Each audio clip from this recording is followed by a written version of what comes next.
Shine tech మీ ఇంటిని మరింత అందంగా మార్చాలనుకుంటున్నారా? స్పెషల్ అట్రాక్షన్ తో పాటు లివింగ్ కి perfect solution. UPVC windows and doors, Bontada group.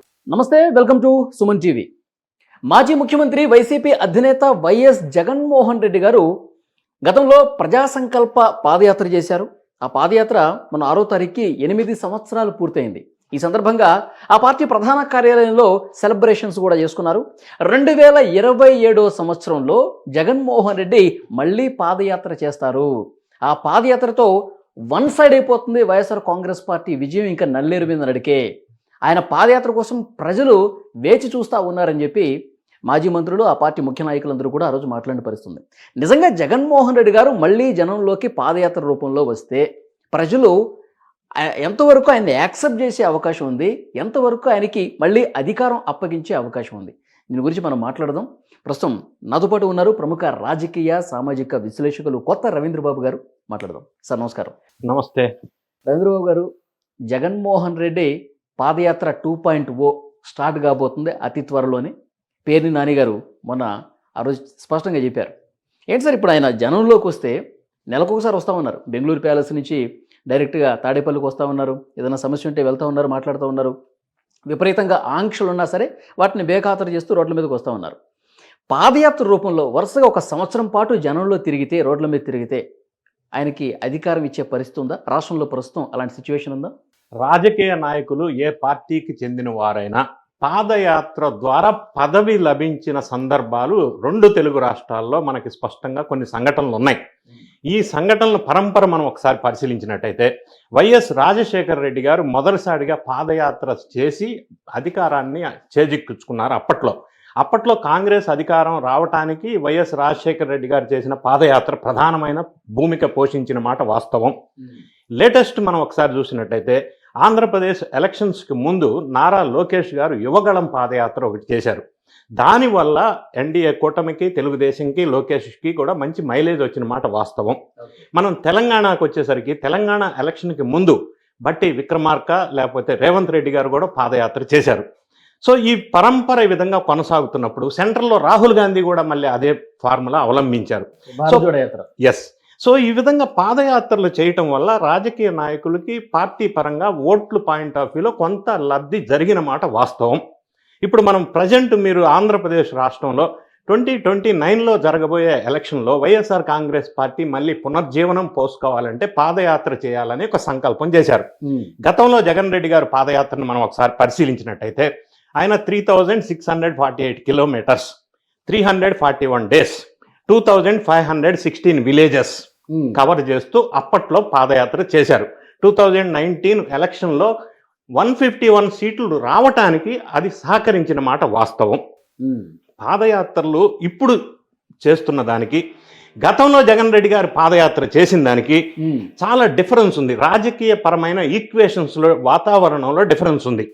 So పాదయాత్ర ద్వారా లబ్ధి పొందాలి అంటే ఆ టైమింగ్, ఆ situation, political equation, mood of the people, ఇన్ని అంశాలు ప్రభావితం చేసే అవకాశం ఉంది. సార్, జగన్ గారు ఎప్పుడు బయటకు వచ్చి మాట్లాడినా, ఇప్పుడు ప్రెస్ మీట్లో కావచ్చు, బయట జనాలు కలిసినప్పుడు కూడా ఈ కూటమి ప్రభుత్వం అట్టర్ ఫ్లాప్ అయిపోయింది, ప్రజలందరూ కూడా మార్పు కోరుకుంటున్నారని చెప్పి పదే చెప్తా ఉన్నారు.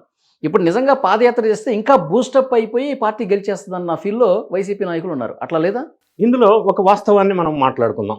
ఏ రాజకీయ పార్టీ అయినా, ఇక్కడ తెలంగాణలో బీఆర్ఎస్ కానీ, ఆంధ్రప్రదేశ్లో జగన్ రెడ్డి గారు మన 2024 ఎలక్షన్లో ఓడిపోవటానికి, తెలంగాణలో బీఆర్ఎస్ ఓడిపోవటానికి ప్రధానమైన కారణాలు మనం గమనించినట్టయితే పార్టీలకు అతీతంగా రాజకీయ నాయకులు, లీడర్సు, పొలిటీషియన్స్ ఎవరైతే ప్రజలతో డిస్కనెక్ట్ అయిపోతారో, సత్సంబంధాలు ఎక్కువైతే దూరం అయిపోతాయో ఆ పార్టీలు మనుగడ లేవు అని చెప్పి మొన్న ఎలక్షన్లో వచ్చిన రిజల్టే దానికి ఎగ్జాంపుల్.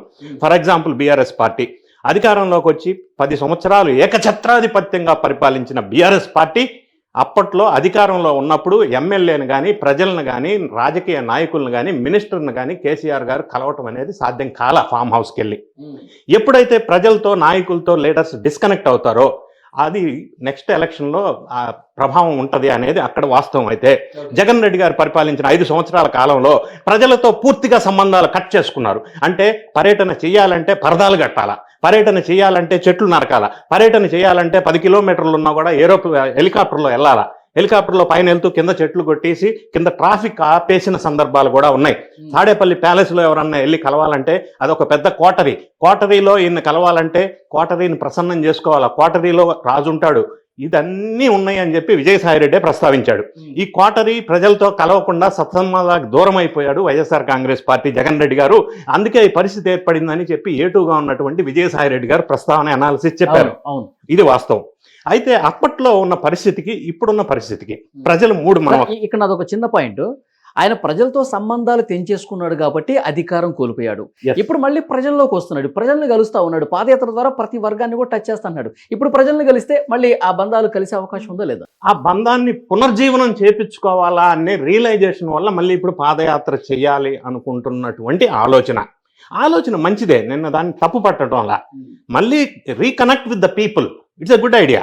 ఇలా కనెక్ట్ అవ్వటం వల్ల ఆయన కొంత అడ్వాంటేజ్ అయ్యే అవకాశం ఉంది. అయినప్పటికీ ప్రస్తుతం రాజకీయ పరిణామాలు, కూటమి ప్రభుత్వం సాధించిన ఘన విజయాలు, కూటమి ప్రభుత్వం సూపర్ 6 సూపర్ హిట్ లేదా డెవలప్మెంటు, వెల్ఫేరు, ఉద్యోగ ఉపాధి అవకాశాలు, ఇవన్నీ అంశాల మీద పరిశీలన చేసుకున్నట్టయితే జగన్ రెడ్డి గారు మాట్లాడుతుంది ఏంటంటే ఆ క్రెడిట్ అంతా నాదే, చంద్రబాబు నాయుడు క్రెడిట్ చోరీ చేశారు అని ప్రస్తావన ఒకటి. ఈ మధ్య కాలంలో వైఎస్ఆర్ కాంగ్రెస్ పార్టీకి చెందిన చాలా మంది నాయకులు గతంలో పరిపాలించిన కాలంలో అన్యాయాలు, అక్రమాలు, దోపిడీలు చేయటం వల్ల ఇప్పుడు జైలు బాట పడుతున్నారు కొంతమంది నాయకులు వేరే పార్టీలోకి జంప్ అయ్యారు, ఇంకా జంప్ అయ్యి చూసే అవకాశం ఉంది. కొంతమంది నాయకులు స్తబ్దతగా ఉన్నారు. అంటే పార్టీలో నిస్తేజకరమైన వాతావరణం ఉంది. కొంతమంది పార్టీ వీడిపోయారు, విజయసాయిరెడ్డి లాంటి వాళ్ళు కూడా. సో అప్పట్లో తల్లి చెల్లి కూడా ఉన్నారు. ఇప్పుడు కుటుంబంలో కూడా కొంత విభేదాలు రావడం, విడిపోవడం. సో ఈ పరిణామాల నేపథ్యంలో ప్రజలకి దగ్గరవ్వాలని ఆయన పాదయాత్ర చేసినా కూడా నిన్న ప్రెస్ మీట్ పెడుతూ ఆయన ప్రస్తావించిన అంశాలే మళ్ళీ ప్రజల్లో ప్రస్తావనకి తీసుకొచ్చే అవకాశం ఉంది. అది ఏ విధంగా ప్రజలు యాక్సెప్ట్ చేస్తారు లేదా ఏ విధంగా దాన్ని బూమరాంగ్ అవుతుంది అనేది కూడా ఒక ఆలోచన చేసుకోవాల్సిన అవసరం ఉంది. For example medical colleges, 17 medical colleges తెచ్చాను అన్నాడు. 17 మెడికల్ కాలేజెస్ ఈయన తేవటం కాదు, సెంట్రల్ గవర్నమెంట్ ఫండింగ్ స్కీమ్లో భాగంగా 17 మెడికల్ కాలేజెస్ అలాట్మెంట్ చేస్తే కేవలం 5 మాత్రమే కంప్లీట్ చేశాడు, మిగతా కంప్లీట్ చేయాల. ఎందుకు చేయలేకపోయాడు 5 సంవత్సరాల కాలంలో? అదేవిధంగా భోగాపురం ఎయిర్పోర్ట్ నేనే నిర్మించాను, క్రెడిట్ అంతా చంద్రబాబు నాయుడు గారు తీసుకున్నారు అన్నారు. భోగాపురం ఎయిర్పోర్ట్ జగన్ రెడ్డి గారు రాకముందు అప్పట్లో అశోక్ గజపతిరాజు సెంట్రల్ ఏవియేషన్ మినిస్టర్గా ఉన్నప్పుడు దానికి పర్మిషన్ వచ్చి వాళ్ళు శంకుస్థాపన చేసి రన్వే కూడా రెడీ చేసిన తర్వాత ప్రభుత్వం మారి జగన్ రెడ్డి గారు వచ్చిన తర్వాత దాన్ని నెగ్లెక్ట్ చేశారు. సో ఇప్పుడు భోగాపురం ఎయిర్పోర్ట్ క్రెడిట్ నాది అంటారు. Google AI hub data centre అది నేనే తెచ్చాను, అప్పట్లో అదానీ గారి ద్వారా శంకుస్థాపన చేశా అన్నారు. అదానీ గారి ద్వారా అప్పట్లో 2019 ఫిబ్రవరి 14న చంద్రబాబు నాయుడు గారు డేటా సెంటర్కి 77,000 కోట్ల పెట్టుబడితో 500 ఎకరాలతో శంకుస్థాపన చేస్తే తర్వాత వచ్చిన జగన్ రెడ్డి గారు 2023లో ఆ ప్రాజెక్ట్ని MOU క్యాన్సిల్ చేసి రివ్యూ చేసి 500 ఎకరాలని 132 ఎకరాలు చేసి 77,000 కోట్ల పెట్టుబడిని 25,000 కోట్లకి తగ్గించి మళ్ళీ శంకుస్థాపన చేశాడు. పెళ్లికి జరగాల మళ్ళీ పెళ్లి అని. సో అది మళ్ళీ శంకుస్థాపన చేసిన తర్వాత 1 సంవత్సరం ఈయన ముఖ్యమంత్రిగా ఉండి ఆ డేటా సెంటర్ని, అదానీ డేటా సెంటర్ని ఎందుకు కంప్లీట్ చేయలేకపోయారు? ఈరోజు Google data centre Adani data సెంటర్కి లింకు లేదు, కానీ ఇది అదే అంటాడు. అది కాదు. గూగుల్ డేటా సెంటర్కి అదానీ డేటా సెంటర్ వాళ్ళు reliable energy wind power supply చేస్తారు. అంటే ఆ సప్లై కాంట్రాక్ట్ 40,000 కోట్లు. గూగుల్ వాళ్ళకి వీళ్ళు పవర్ సప్లై చేస్తారు, విండ్ పవర్. సో ఆ విధంగా అదానీ అనేది ఒక పార్ట్ ఆఫ్ గూగుల్ AI హబ్కి వీళ్ళు సప్లై చేస్తారు. సో ఇటువంటి ప్రస్తావన ప్రస్తావిస్తూ అంటే ప్రజల్లో ఏ విధమైన ఆదరణ వస్తుంది? ఇప్పటికే ప్రజల్లో కొంత నెగిటివ్ క్రియేట్ అయిన మాట వాస్తవం జగన్ రెడ్డి గారు పరిపాలించిన కాలంలో. అవన్నీ ప్రస్తావన ఈ భోగాపురం కావచ్చు, మెడికల్ కాలేజీలు కావచ్చు, లేదంటే ఇప్పుడు మీరు చెప్పినటువంటి గూగుల్ కావచ్చు, కింద రూట్ లెవెల్లో ఉన్నటువంటి సామాన్య మధ్యతరగతి ప్రజలు ఎవరైతే ఉన్నారో, పేద ప్రజలు ఎవరైతే ఉన్నారో, సో వాళ్ళు ఎంతవరకు దాన్ని ఆకలింపు చేసుకునే అవకాశం ఉంది? జగన్మోహన్ రెడ్డి తప్పు అని చెప్పి ఎంతవరకు వాళ్ళు నమ్మే పరిస్థితుంది? జనంలోకి వచ్చి మాట్లాడితే అవన్నీ మర్చిపోయే అవకాశం లేదు. ఇప్పుడు ప్రధానంగా సామాన్య ప్రజలు మీరు ప్రస్తావించినట్టుగా ఉద్యోగ ఉపాధి అవకాశాలు ఎక్కువ కోరుకుంటారు ఎవరైనా. అంతే తప్ప నేను ఖాళీగా ఇంట్లోనే కూర్చుంటాను, నాకు నెల నెల డబ్బులు పంచిపెట్టండి అని ఎవరు కోరుకారు. అటువంటి స్కీమ్స్ పెట్టినప్పుడు ఢిల్లీలో కేజ్రీవాల్ కానీ ఇక్కడ జగన్ రెడ్డి గారి కానీ గతంలో అటువంటి స్కీమ్స్ వల్లే కేవలం సక్సెస్ అవుతారు అనేది రూల్ అవుట్, అది పోయింది. సో ఉద్యోగ ఉపాధి అవకాశాల కల్పనలో ఇప్పుడు కూటమి ప్రభుత్వం వారు వచ్చిన 1.5 yearలో 10 లక్షల కోట్లు పెట్టుబడులకు MOU చేశారు. 7.68 lakh crores గ్రౌండ్ అయిపోయినాయి. సో ఉద్యోగ ఉపాధికి అవకాశాలు పెరుగుతున్నాయి అన్నప్పుడు వెంటనే జగన్ రెడ్డి గారు మొన్న మీటింగ్లో ఏమన్నారు, నేను కూడా ఉద్యోగ ఉపాధి అవకాశాలు కల్పించాను అప్పట్లో అన్నాడు. అంటే వాలంటీర్ని నియమించి పార్టీ కార్యకర్తల్ని నెలకు 5,000 రూపాయల జీతం ఇస్తే అది ఉద్యోగ ఉపాధి అవకాశాల కింద పబ్లిక్ ఫీల్ అవ్వరు కదా. సో ఈ విధమైన ఫెయిల్యూర్స్ ఏదైతే ఉన్నాయో ప్రజలు మళ్ళీ ప్రశ్నించినప్పుడు ఇప్పుడు కూటమి ప్రభుత్వం ద్వారా లబ్ధి పొందుతూ అంటే డెవలప్మెంట్ ఒకవైపు, సంక్షేమ పథకాలు ఒకవైపు ముందుకి వెళుతున్న తరుణంలో జగన్ రెడ్డి గారిలో ప్రజల ఆదరణ ఉంటుందా ఉండదా, మళ్ళీ రివర్స్ ఏమన్నా క్వశ్చన్ చేస్తారా, ఏ విధంగా పబ్లిక్ని కనెక్ట్ చేసుకుంటారు, ఏ విధంగా పబ్లిక్ని ఎఫెక్టివ్గా కమ్యూనికేట్ చేయగలుగుతారు. అంటే వీళ్ళు చేయాల్సిందేంటి, ఇప్పుడు ఉన్న పరిస్థితుల్లో నెక్స్ట్ నేను వస్తే ఏమిస్తాను, ఏ విధంగా ఇంకా బెటర్ పరిపాలన అందించగలను, ఇప్పుడు కూటమి ప్రభుత్వం పరిపాలన చేస్తున్న దానికంటే భిన్నంగా లేదా గొప్పగా లేదా మెరుగ్గా నెక్స్ట్ ఎలక్షన్లో నన్ను గెలిపిస్తే నేను ఇవి చేయగలను అనేది ప్రజల్ని నమ్మించగల స్థాయిలో ఈయన కనెక్ట్ అవ్వాలా. రెండోది, ప్రజలతో ఇంతకు ముందు ఎప్పుడైతే డిటాచ్ అయిందో కమ్యూనికేషన్, కనెక్టివిటీ, అది మళ్ళీ రీబిల్డ్ చేసుకోవాలా. సో ఆ విధంగా ప్రజలు ఎలా ఆదరణ చేస్తారు, అప్పట్లో ఉన్న సిచ్యువేషన్ వేరు, ఇప్పుడున్న సిచ్యువేషన్ వేరు. ఇప్పుడు ముఖ్యమంత్రిగా ఆయన 5 సంవత్సరాల పాలన చూసేశారు కాబట్టి, ఆయన పనితీరు చూసేశారు కాబట్టి అంత స్కోప్ ఉండదు. అప్పట్లో ఏంటంటే ఫస్ట్ టైం రాజశేఖర రెడ్డి గారి మీద మంచి ఇమేజ్ ఉంది, అంటే బాగా మేలు చేశారు ప్రజలకు అనేది ఒక సాటిస్ఫాక్షన్ ఉంది. ఆయన కొడుకుగా ఫస్ట్ టైం ఒక్క ఛాన్స్ అన్నారు, ఏమో ఇచ్చి చూద్దాం, రాజశేఖర రెడ్డి గారి కొడుకు కదా, ఆ భావం, ఆ ఫీలు, అప్పుడున్న టైమింగ్ వేరు. సో ఇప్పుడు 5 సంవత్సరాల పరిపాలన జగన్ రెడ్డి గారిని చూశారు, ప్రస్తుతం పరిపాలిస్తున్న కూటమి ప్రభుత్వ పరిపాలన దాదాపుగా 1.5 year ఇప్పుడు లేటెస్ట్ చూశారు. సో ప్రజలు ఒక అండర్స్టాండింగ్ ఉంది, గత పరిపాలన ఎలా ఉంది, ఇప్పుడు పరిపాలన ఎలా ఉంది. సో దాన్ని అధిగమించి ఇప్పుడు ఆయన పాదయాత్ర సంవత్సరం పాటు చేసినా, పొర్రు దండాలు పెట్టినా ప్రజలు ఆయన నమ్మే పరిస్థితి లేదంటారా? అంటే అదే నేను అనేది, టైమింగ్. ఇప్పుడు టైమింగ్ వేరు, అప్పుడు టైమింగ్. ఇప్పుడు గతంలో ఆయన పాదయాత్ర చేసినప్పుడు మండే టు ఫ్రైడే పాదయాత్ర చేసేవాళ్ళు, ఫ్రైడే అక్రమార్చన కేసుల్లో సిబిఐ కోసం కోర్టుకు వచ్చి, ఫ్రైడే కోర్టుకు వచ్చి, సాటర్డే సండే హైదరాబాద్లో ఉండి మళ్ళీ తిరిగి పాదయాత్ర చేసుకునేవాడు. సో ఇప్పుడు ఒకటి కేసులు వెంటాడుతున్నాయి ఆయన మీద, బాబాయ్ హత్య కేసు కావచ్చు, లిక్కర్ స్కామ్ కేసు కావచ్చు, రకరకాల కేసులు చుట్టుముడుతూ ఉన్న నేపథ్యం ఒకటి ఉంది. అక్రమార్జన కేసు, సిబిఐ ఎంక్వైరీ కావచ్చు. సో ఈ కేసుల్లో ఎప్పుడు ఏమవుతుంది, ఎప్పుడు విచారణకు పిలుస్తారు అనే ఒక అంశం అయితే, మరి కేసుల్లో నిందితుడిగా ఒకవేళ ఏదన్నా కన్ఫామ్ అయితే పాదయాత్ర ఇంపాక్ట్ అవుతుందా లేదా అనే ఒక అంశం. సో ఈయన ఇప్పుడున్న పరిస్థితుల్లో ప్రజల్ని ఏం చెప్పి కన్విన్స్ చేయగలడు, అంటే కన్విన్స్ చేయదగ్గ పాయింట్స్ ఏమున్నాయి, అంటే ఇంతకంటే బెటర్ గా నేను పరిపాలన ఇస్తానని చెప్పాలి. ఒకవేళ నిందితుడిగా తేలినా, ఒకవేళ మళ్ళీ జైలుకి వెళ్ళే పరిస్థితి వచ్చినా, అది ఇంకా పార్టీకి, జగన్మోహన్ రెడ్డికి 1000 ఏనుగుల బలం తీసుకొస్తుంది అధికారం రావడానికి అని చెప్పి వాళ్ళు నమ్ముతా ఉన్నారు. ఇక్కడ ఇంకొక, మీరు చెప్పిన దానికి నాకు ఇంకొక కౌంటర్ నేనేమంటానంటే, గతంలో ఆ పరిస్థితి వచ్చినప్పుడు తల్లి చెల్లి ఉన్నారు, విజయసాయి రెడ్డి లాంటి ఉద్దండులు ఉన్నారు.